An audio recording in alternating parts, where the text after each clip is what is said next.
You feel it every day, don't you? That persistent fatigue that never seems to go away. You sleep but wake up tired. You drink coffee, but the energy doesn't come. You try meditation, exercise, supplements, diets, anything to recover your vitality, but nothing really works. And you wonder, why am I always so exhausted? Well, Friedrich Nietzsche, one of history's most provocative and insightful philosophers, discovered something about this existential tiredness that few dare to admit. The truth he revealed explains why, despite all our modern abundance and technological conveniences, we are more exhausted than our ancestors who worked in fields for 14 hours a day. And this explanation has nothing to do with your diet, your mattress, or your genetics. It's about something much deeper, something Nietzsche identified as modern man's greatest disease, a disease that drains your vital energy and that most people never recognize, let alone try to cure. I'm about to reveal why you're really tired, why this fatigue isn't a medical problem but an existential one, and what Nietzsche discovered about how to overcome it to live with an energy and vitality you never thought possible. The solution isn't what you expect, and might even seem counterintuitive initially, but if you keep watching, you'll understand why so many are wasting their vital energy without realizing it, and how you can stop being one of those people today. Nietzsche's insight about your fatigue begins with a surprising observation. The more comfortable our society becomes,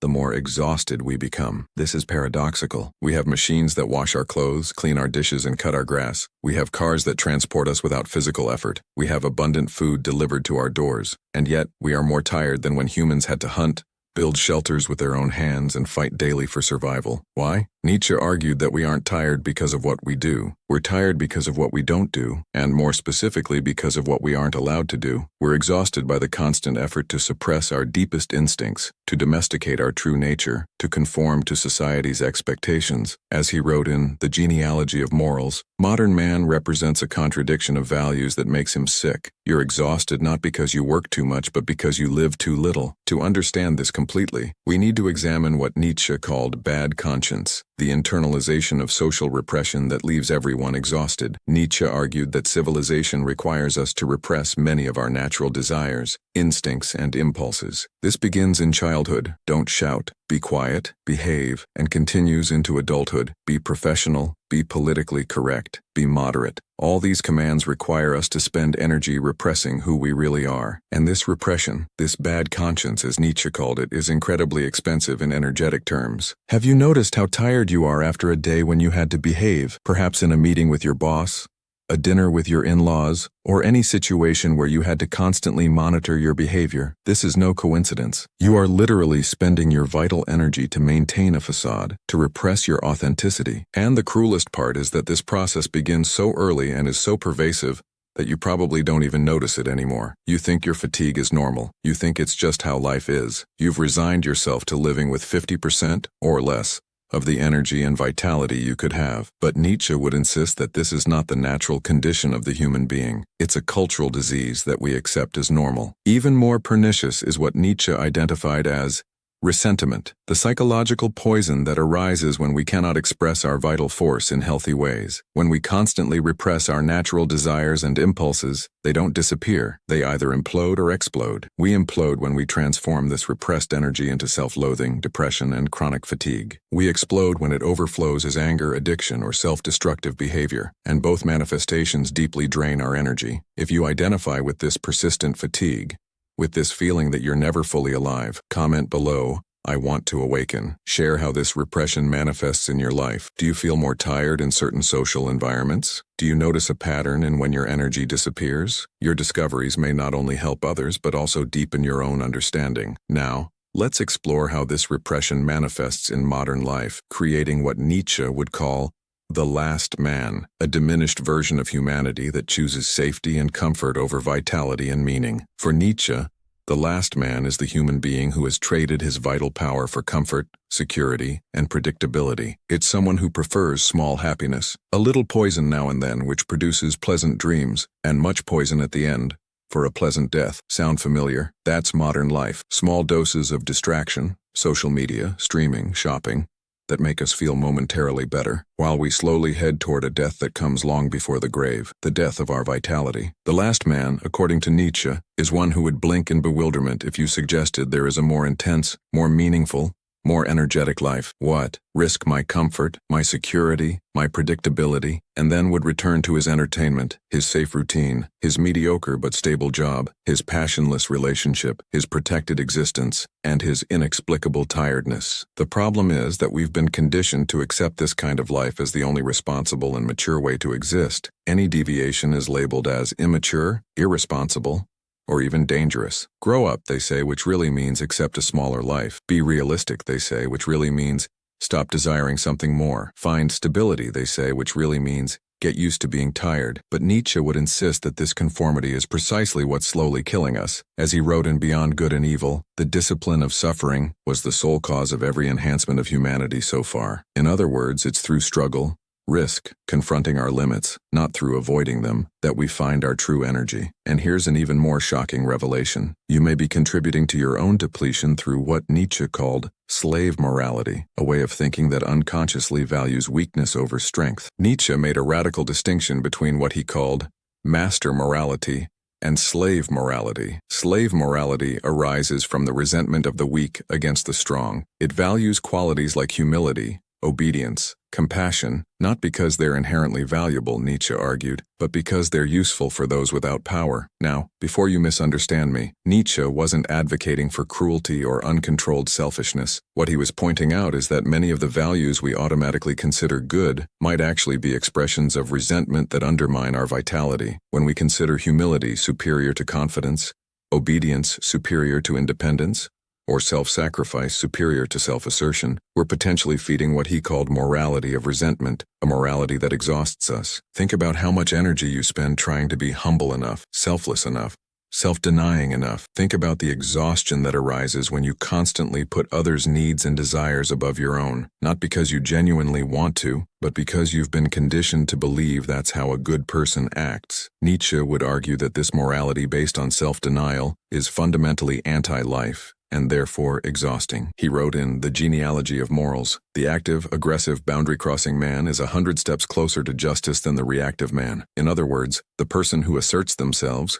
who acts from the abundance of their own vital force, is more aligned with life than the one who merely reacts, who shrinks back, who apologizes for existing. It's important to understand that Nietzsche wasn't advocating for shallow egoism or hedonism. He was advocating for what he called the will to power, not power over others, but mastery over oneself, the ability to live from creative abundance rather than reactive scarcity. And this kind of self-mastery, paradoxically, requires that we honor our natural impulses rather than repress them. Now let's get to the heart of the matter. What would Nietzsche say about how to recover your energy in a world that seems determined to drain it? The answer begins with what he called becoming who you are, a process of self-discovery and self-affirmation that goes against much of what we've been taught. Before we proceed, we need to understand Nietzsche's concept of nihilism, the emptiness of meaning that he saw as the greatest disease of our age and a primary source of our collective exhaustion. Nietzsche diagnosed modern man as suffering from a profound nihilism, a feeling that life lacks purpose or intrinsic value. When he proclaimed that God is dead, he wasn't just making a theological statement. He was pointing to the collapse of all transcendent value systems that previously gave meaning to human life. The problem, Nietzsche argued, is that while we've lost our faith in the old values, religious, moral, metaphysical, we still haven't created new affirmative values to put in their place. We're stuck in a vacuum of meaning, and this vacuum is profoundly exhausting. As he wrote in The Will to Power, what does nihilism mean? That the highest values devalue themselves. The aim is lacking. Why? Finds no answer. Think about it. How much of your exhaustion comes from a sense of futility? How often do you wonder,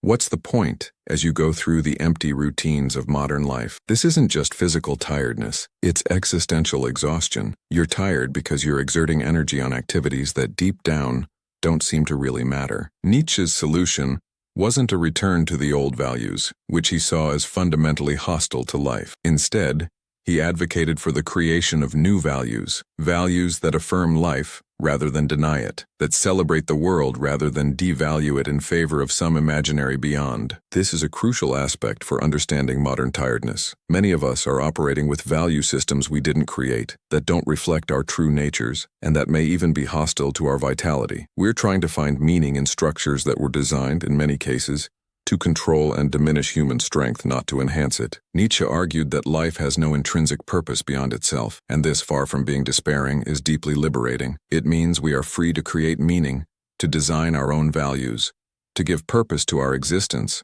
rather than seeking it from some external authority. As he wrote in The Gay Science, I want to learn more and more to see as beautiful what is necessary in things. Then I shall be one of those who make things beautiful. This is the first key to recovering your energy, recognizing that meaning isn't something you find but something you create. When you stop looking for purpose in some external system and start generating meaning through your own choices and creations, you tap into a source of energy that is virtually inexhaustible. Think about how you feel when you're engaged in something that truly matters to you, not because someone told you it's important but because you deeply feel it. Time flies, energy flows.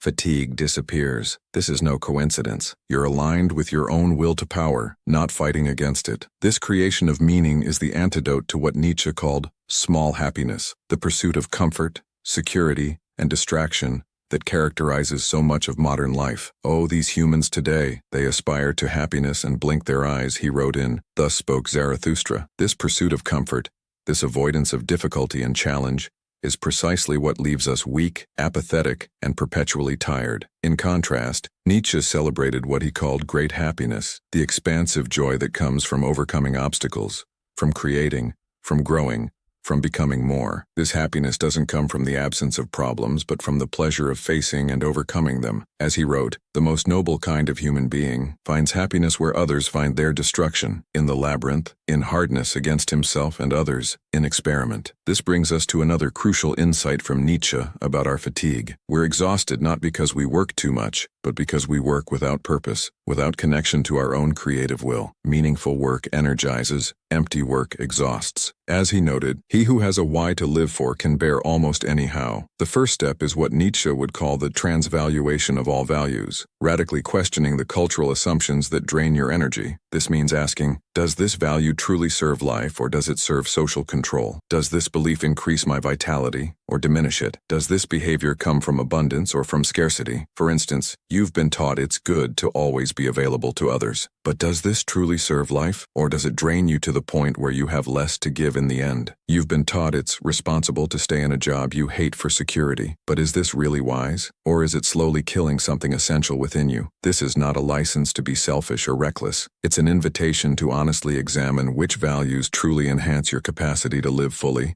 and which are merely control mechanisms disguised as virtue. The second step is what Nietzsche called amor fati, love of fate. This means completely accepting reality as it is, including its most difficult and painful parts, rather than wasting energy wishing things were different. As he wrote, my formula for greatness in a human being is amor fati, not wanting anything to be different, not forward, not backward, not in all eternity, not merely bear what is necessary, but love it. This sounds counterintuitive. How can accepting suffering give you more energy? Wouldn't it be the opposite? But think about the energy you spend resisting what cannot be changed, fighting against reality, wishing things were different. This resistance is incredibly costly. When you embrace what is, that energy is released. The third step is to embrace what Nietzsche called the Dionysian spirit, the creative, spontaneous, and sometimes chaotic energy of life, as opposed to the overly controlled, rational, Apollonian spirit that dominates modern society. This means creating space in your life for play,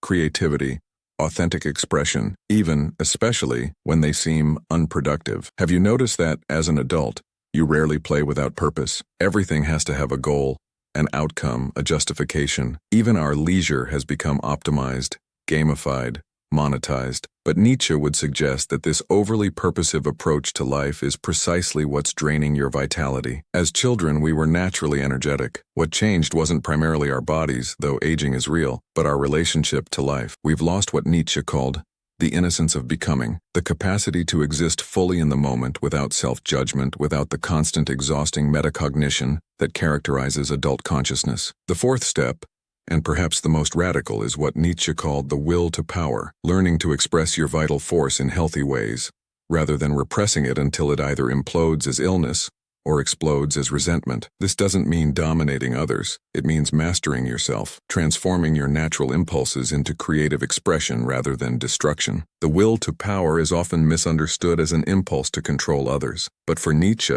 it was something much deeper. The fundamental drive of all living beings, not just to survive, but to grow, expand, create, become more. When this drive is frustrated, whether by society, by morality, or by our own inhibitions, the result is always illness, resentment, and yes, fatigue. You might be wondering how this translates to practical life. How do you actually implement these ideas to recover your energy? Let me be specific. First, identify where you're living from what Nietzsche would call bad conscience, where you're repressing your natural desires and instincts not because it's actually necessary, but because you've been conditioned to be ashamed of them. This might be in your work, where you stifle your creativity or individuality to fit in. It might be in your relationships, where you hide your true thoughts to avoid conflict. It might even be in the way you repress your sexuality, your anger, your ambition, or any other aspect of yourself that's been labeled as problematic. Once you've identified these areas, ask yourself, is it really necessary to suppress these aspects of myself? Or is there a way to integrate them?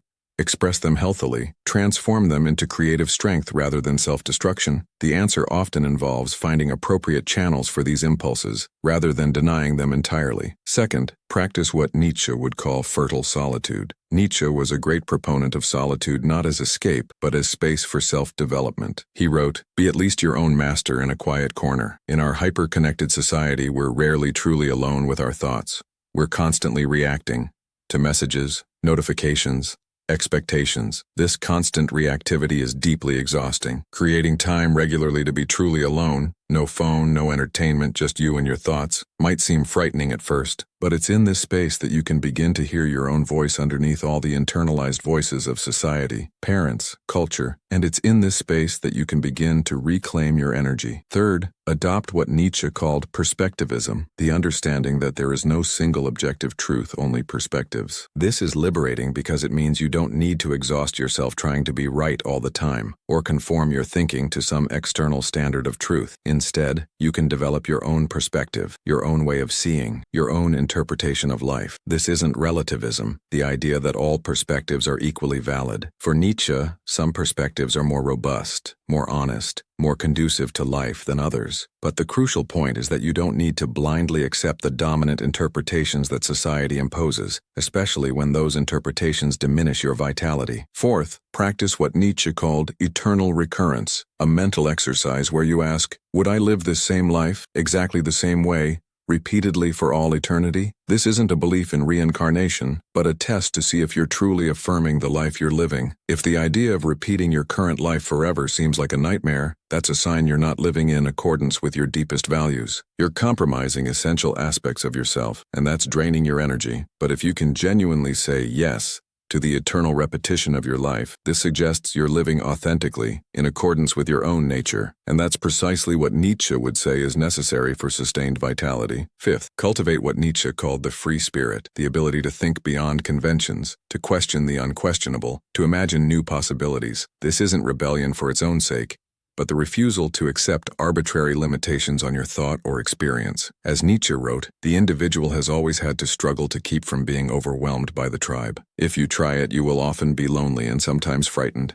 But no price is too high to pay for the privilege of owning yourself. It's important to understand that for Nietzsche, the free spirit wasn't just a rebel without a cause. It was someone who had gone through what he called the three metamorphoses of the spirit in Thus Spoke Zarathustra, from the camel, who carries burdens and obeys, to the lion, who destroys old values and says, I will, and finally to the child, who creates new values and says, I am. Many of us are stuck in the camel phase, carrying the heavy burdens of external expectations, conventional morality, and unquestioned dogmas. Some progress to the lion, recognizing the arbitrary nature of these systems and rejecting them, but few reach the child stage, the ability not just to reject the old, but to create something genuinely new. And it's precisely this creative capacity that is the deepest source of energy, according to Nietzsche. When you're not just reacting against what exists, but actively bringing something new into existence, you tap into a source of vitality that is virtually limitless. Think about how you feel when you're creating something. Whether it's a work of art, a business, a garden, a meal, an idea, there's an energy that arises that seems to come from somewhere beyond you. This is no coincidence. It's you accessing what Nietzsche would call your will to power, the creative force that is the essence of life itself. This creative force is often suppressed in our society, which values conformity, predictability, and productivity over authentic expression and genuine innovation. As a result, Many of us channel our energy into approved and safe but fundamentally unsatisfying channels, and then we wonder why we're chronically tired. The answer, Nietzsche would say, is that we're violating our own nature. We're living against the grain of who we truly are, and this is inherently exhausting. An often overlooked aspect of Nietzsche's thought is his emphasis on the body as a source of wisdom. Contrary to the Western philosophical tradition that typically privileged mind over body, Nietzsche insisted on the importance of listening to the intelligence of the body. There is more reason in your body than in your best wisdom, he wrote in Thus Spoke Zarathustra. This is a crucial insight for those struggling with chronic fatigue. Your body is trying to tell you something. Your tiredness isn't just a problem to be solved or overcome, it's a signal, a form of feedback, perhaps even an act of rebellion against a way of life that violates your true nature. When you constantly ignore the signals from your body, when you treat fatigue as an enemy to be conquered with caffeine, when you repress negative emotions like anger or sadness, when you override intuition in favor of rationality, you are engaging in precisely the kind of mind-body dualism that Nietzsche criticized. In contrast, when you learn to listen to what your body is trying to tell you, when you treat fatigue as a message, not an obstacle, when you allow difficult emotions to flow rather than repressing them, when you trust your intuition beyond pure reason, you are practicing what Nietzsche would call higher physiology. You are reconnecting with the body wisdom that our rational idealistic culture constantly tries to deny or suppress. This reconnection with the intelligence of the body is another potential source of renewed energy. When you stop fighting against your own organism and start working with it, you release a tremendous amount of energy that was previously spent in internal struggle. Nietzsche also had much to say about the role of suffering in a vigorous and energetic life. Contrary to the modern tendency to avoid discomfort at all costs, Nietzsche saw suffering as potentially transformative. What doesn't kill me makes me stronger, he wrote in Twilight of the Idols, perhaps his most famous and often misunderstood phrase. He wasn't glorifying suffering for its own sake or suggesting that we should masochistically seek it out. Rather, he was pointing out that our efforts to avoid all difficulty, all challenge, all discomfort, end up weakening us. Paradoxically, this pursuit of constant comfort leaves us more vulnerable, less resilient, and yes, more chronically tired. In contrast, when we accept that challenge, resistance, and even suffering are inevitable and potentially valuable parts of human experience, something shifts. We no longer waste so much energy trying to avoid the inevitable. Instead, we can direct that energy toward meeting challenges head-on, growing through them, using them as catalysts for our own evolution. As Nietzsche wrote in Beyond Good and Evil, the degree and kind of a person's sexuality reaches up into the ultimate pinnacle of his spirit. This provocative statement points to another potential dimension of our exhaustion, the repression of sexual and creative energy. For Nietzsche,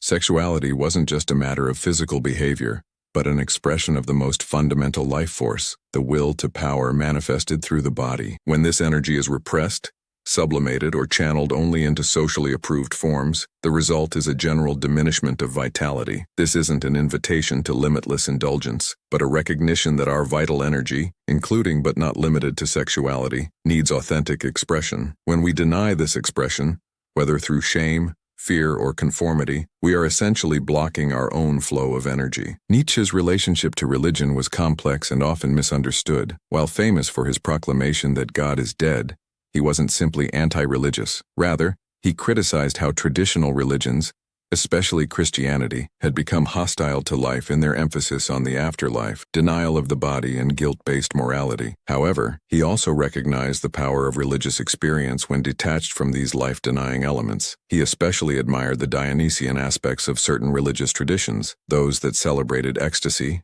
communion, transcendence through immanence. As he wrote in The Birth of Tragedy, it was through Dionysian experiences that the ancient Greeks were guaranteed rebirth, a joyful hope for the future, a triumph of life over death. This suggests another potential dimension of our modern fatigue, the loss of genuinely transcendent experiences, of moments of complete immersion and connection that go beyond the individual ego. In our secular, disenchanted society, such experiences are often neglected or treated with suspicion, but Nietzsche would suggest that these moments, whether through art, nature, love, community, or even non-dogmatic forms of spirituality, are vital to an energized life. They connect us to something larger than ourselves, not in a metaphysical sense, but in a direct experiential sense. And this connection is profoundly reinvigorating. A question that often arises when discussing Nietzsche's ideas is, how can we live authentically in a world that seems structured, to prevent precisely that. How can we express our true nature when we have bills to pay, responsibilities to fulfill, relationships to maintain? The Nietzschean answer isn't to abandon all responsibilities in favor of a self-centered pursuit of self-expression. Rather, it's to find ways to infuse even the most mundane activities with personal meaning, with creative expression, with the affirmation of your own values. This may sound abstract, so let's make it concrete. Consider your work. Even if you can't immediately change careers, can you find ways to exercise more autonomy, to express more creativity, to align your daily activities with your personal values? Consider your relationships. Even within existing structures, can you be more authentically yourself?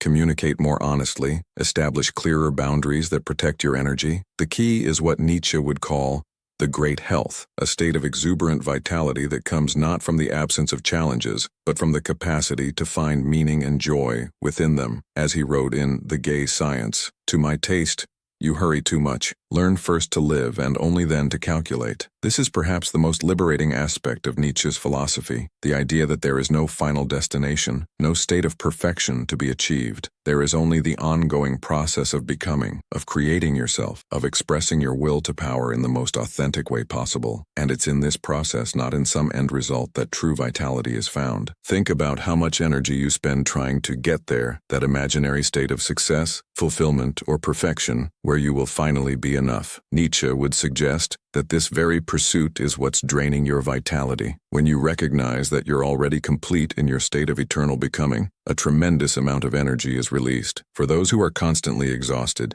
Nietzsche offers another valuable insight: the importance of forgetting. In his essay on the uses and disadvantages of history for life, he wrote, "It is possible to live almost without memory, but it is altogether impossible to live at all without forgetting." For Nietzsche, the capacity to forget, to let go of the past, grudges, mistakes, fixations, wasn't a weakness, but a vital strength. Think about how much energy you spend ruminating on the past, recalling mistakes, regrets, missed opportunities. Think about how much time you spend in anxious anticipation of the future, worrying about what might go wrong, what others will think, what possible failure. This hyperactive consciousness, this inability to simply be in the present moment, is incredibly costly in energetic terms. Nietzsche would argue that we need to cultivate what he called the plastic power of forgetting, the ability to let go of what no longer serves, to clear our consciousness of irrelevant information, unproductive concerns, useless regrets. This isn't a denial of reality, but a selective refusal to let the past or the imagined future dominate our present experience. As he wrote, "Man needs the power to break up and dissolve a part of the past. He does this by bringing it before the tribunal, scrupulously examining it,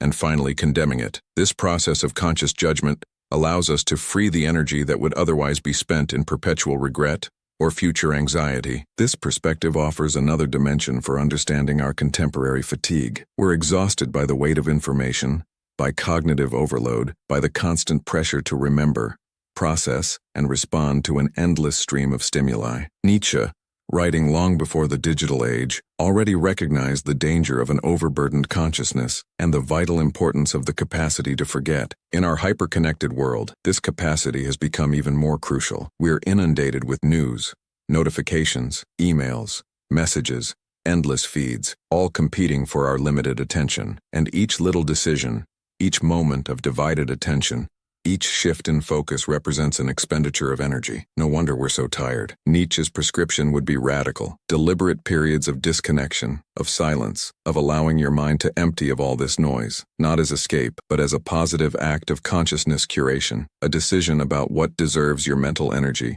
and what doesn't. Beyond forgetting, Nietzsche emphasized the importance of what we might call time out of time, moments of pure presence that escape the tyranny of the clock. In modern society, we're enslaved to chronological time, the time of productivity, efficiency, deadlines. But there's another kind of time, what the Greeks called kairos, the opportune moment, the time of lived experience, which cannot be measured in minutes and hours. Nietzsche was deeply attuned to this experiential time. As he wrote in Thus Spoke Zarathustra, "For my taste, you hurry too much. Learn first to live and only then to calculate." This observation points to another source of our exhaustion, the constant pressure to optimize every moment, to be productive, to use time rather than simply experience it. How much of your tiredness comes from the feeling that there's never enough time, that you're always behind, always trying to catch up, always rushing to the next appointment? This anxious relationship with time is deeply draining and completely unnecessary, Nietzsche would argue. When you experience moments of total immersion,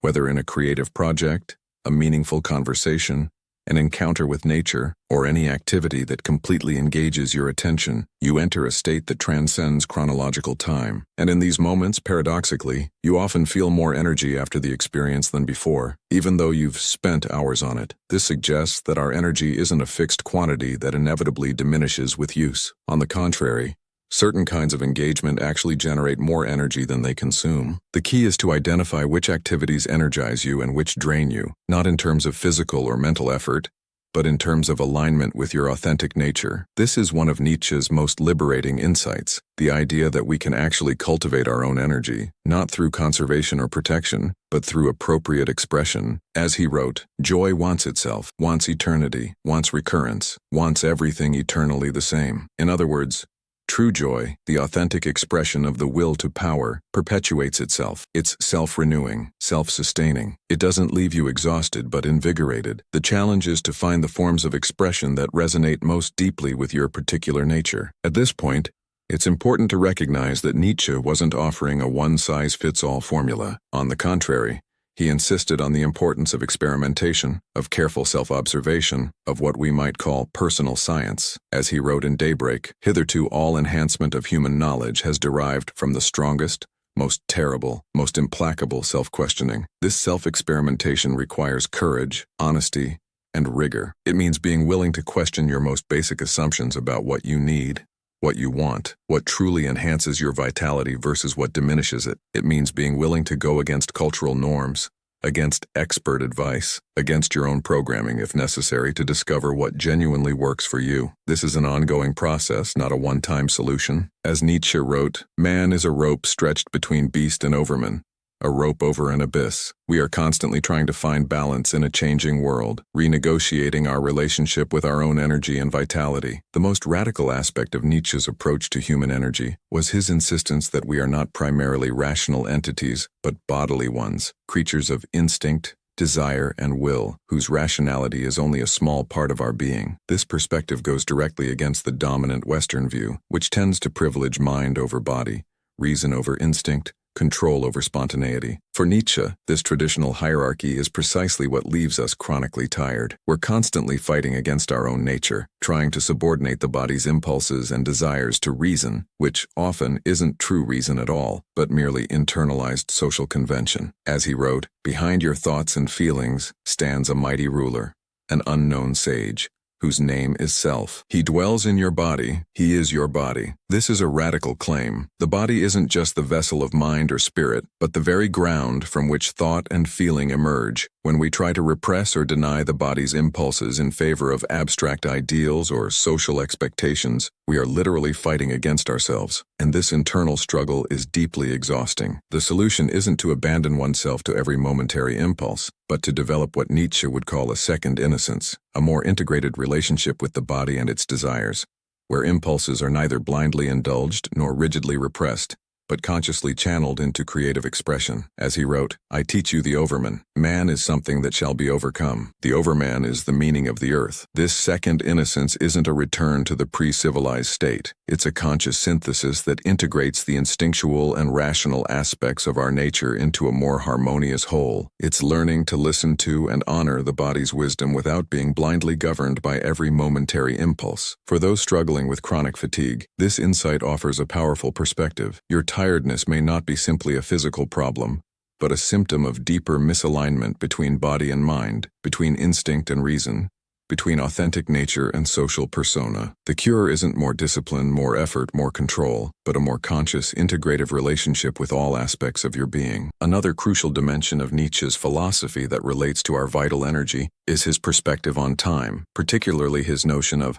amor fati, love of fate, and eternal recurrence. As he wrote in The Gay Science, "I want to learn more and more to see as beautiful what is necessary in things. Then I shall be one of those who make things beautiful. Amor fati, let that be my love henceforth." This attitude, of completely embracing not just the good parts of life but also the difficult, painful, tragic ones, is deeply relevant to our relationship with energy. Think about how much vitality you spend resisting what already is, fighting against present reality, wishing things were different. This resistance is one of the greatest sources of our tiredness. Nietzsche's amor fati isn't passive resignation or fatalistic acceptance. It's an active, joyful yes to life in its totality. It's the understanding that even the most challenging experiences are integral parts of who you are and who you're becoming. As he wrote, "My formula for greatness in a human being is amor fati, not wanting anything to be different, not forward, not backward, not in all eternity." This perspective is complemented by his notion of the eternal recurrence, a thought experiment in which you consider, what if every moment of your life were to repeat infinitely? Would you still make the same choices? Would you still live the same way? This question serves as a test to see if you're truly affirming the life you're living, or merely enduring it. If the idea of reliving your life exactly as it is, repeatedly for all eternity, seems like a nightmare, that's a sign you're not living in alignment with your deepest values. You're compromising essential aspects of yourself, and that's draining your energy. But if you can genuinely say yes to the eternal return, this suggests you're living authentically, and that's precisely what Nietzsche would say is necessary for sustained vitality. This perspective on time also frees us from the tyranny of productivity